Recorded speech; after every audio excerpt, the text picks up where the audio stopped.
धार है, रफ्तार है और निगम में फैले भ्रष्टाचारियों पर कड़ा प्रहार है। जी हां, समाजसेवी मुकेश वैद्य जी ने नगर निगम में फैले भ्रष्टाचार के खिलाफ कई निगम अधिकारियों की शिकायत कर उनको सस्पेंड करा दिया है, जिससे नगर निगम में कोहराम मचा हुआ है। और हमारे यूनियन, आपको जैसा कि पता है कि हम काफी वर्षों से एक भ्रष्टाचार की लड़ाई लड़ रहे हैं कि जो कर्मचारी सीनियर है उसको तो ये हटा देते हैं और उनकी जगह जूनियरों से पैसे लेकर के या नकली आदमी ला करके उनके नाम के उन्हें लगा दिया जाता। तो दीपक जी, सबसे पहले तो मैं आपके चैनल पर मैं कमिश्नर साहब को बहुत बधाई दूंगा और उनका धन्यवाद करूंगा कि भ्रष्टाचार की जो हम लड़ाई लड़ रहे हैं, उस भ्रष्टाचार की लड़ाई में कमिश्नर साहब ने जो अपना रुख दिखाया है भ्रष्ट अधिकारियों के लिए, मैं उसकी सराहना करता हूं। और दूसरा, अभी तो ये खाली छोटी सी एक शुरुआत है, अभी इस तरह की बहुत सारी विकटें गिरेंगी।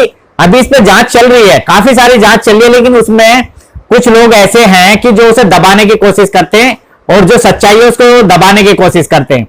आपके चैनल के माध्यम से बताना चाहता हूं, इसमें बहुत सारी कड़ियां जानी थी। दीपक जी, एसी सुनील त्रिपाठी जी डीडीओ है वहां के, और वो यहां पर भी भ्रष्टाचार ही करते थे, यहां पर भी रिश्वत लेते थे, तभी उनका यहां से ट्रांसफर हुआ था। अब ये वहां पर जाकर भर्ती कर रहे हैं।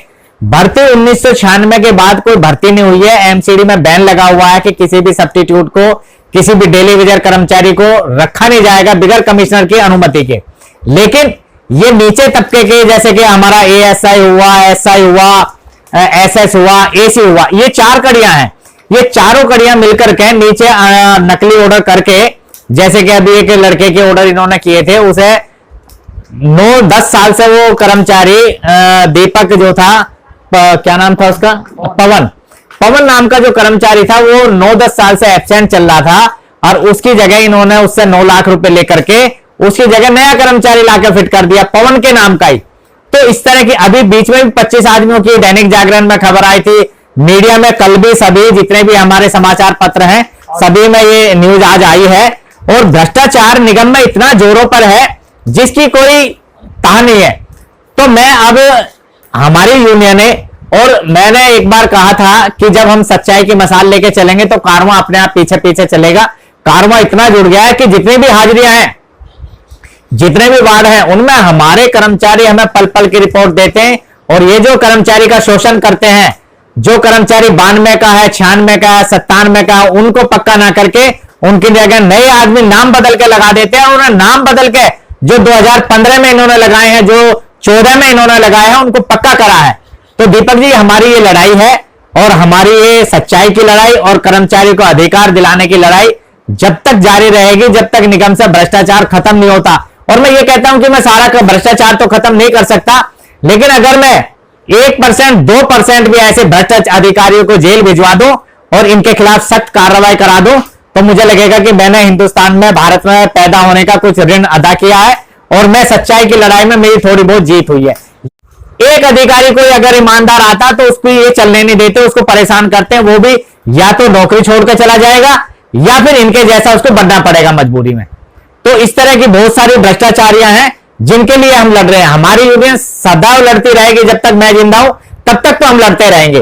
और अभी तो बहुत सारी चीजें हैं दीपक जी, अभी आपने दैनिक जागरण में पढ़ा होगा कि 25 आदमियों की एक पहले भी रिपोर्ट बनाई गई थी, उसमें वो फर्जी पाए गए। और आपको दीपक जी, आपके चैनल के माध्यम से बताना चाहता हूं कि 25 आदमियों की डेटों पर देख, और एक लड़का उनमें, उसकी ज्वाइनिंग जब कराई इन्होंने तो उस टाइम उसकी उम्र 12 साल की थी।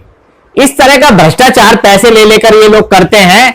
और एक आदमी, अब ये करते क्या है दीपक जी, कि एक आदमी जो सब्स्टिट्यूट कर्मचारी होता है उसको इतना सताया जाता, इतना सताया जाता, उससे 6-6 लोगों का काम कराया जाता और 6 आदमियों का काम कराने के बाद उससे पैसे मांगे जाते हैं। और जब वो पैसे नहीं देता तो उसे ड्यूटी से भगा दिया जाता और उसकी जगह फिर दूसरा आदमी लगा दिया जाता 7-8 लाख रुपए लेकर के। तो इस तरह का भ्रष्टाचार चल रहा है, जिसके लिए हमारी लड़ाई जारी है।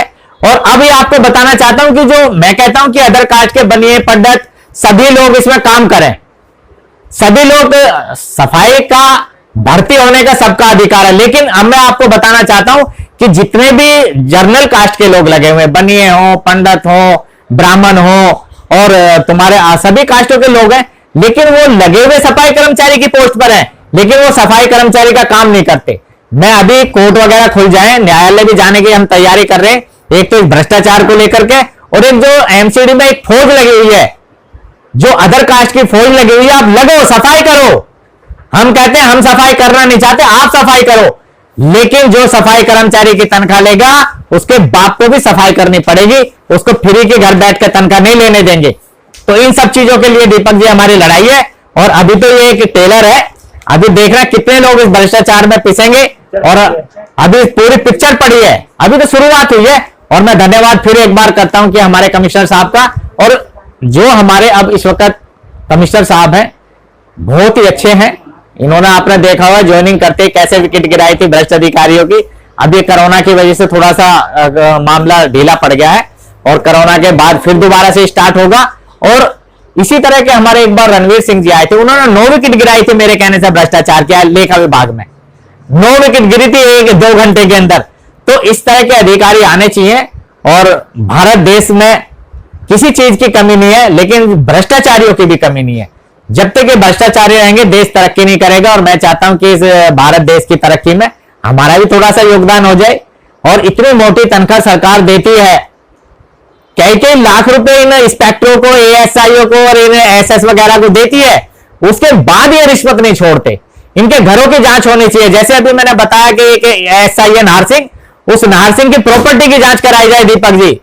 एमआईजी फ्लैट 2-2, 2.5 करोड़ के ऊपर नीचे के 2 खरीद लिए। यार हमारे से एक झुग्गी नहीं खरीदी जाती, हम भी तो एएसआई हैं।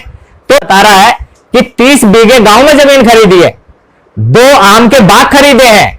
उसकी यहाँ इसमें दिल्ली नगर निगम में सफाई की गाड़ियां चलती थी, प्राइवेट, उसके टिप्पर वगैरह और वो ट्रैक्टर वगैरह चलाता था, उनके फर्जी बिल बनाता था। तो ऐसे लोगों पर अंकुश लगना चाहिए, और अगर अंकुश यहां नहीं लगेगा तो हम कोर्ट जाएंगे। और इसकी लड़ाई जब तक थोड़ा बहुत इस भ्रष्टाचार को नहीं खत्म करेंगे तब तक हम शांत नहीं बैठेंगे। ट्रांसपोर्ट रुकवाने में बोलियां लगती हैं दीपक जी, तो ये सारा भ्रष्टाचार है, ये उजागर होगा। और हम कहते हैं, सीने ठोक के कहते हैं, सतर्कता विभाग हो चाहे कोई भी अधिकारी हो, 1-2 अधिकारियों की तो मैं कहता नहीं, जो ईमानदार होते हैं उनको ठीक तरीके से जीने नहीं देते, वरना निगम में जितने भी अधिकारी हैं सब भ्रष्ट हैं। सर ये माना जाए लास्ट में कि दाल में काला नहीं है, दाल ही काली है। पूरी दाल काली नहीं, कोयला भरा हुआ है, थोड़ा बहुत नहीं, बहुत ज्यादा। धन्यवाद दीपक जी।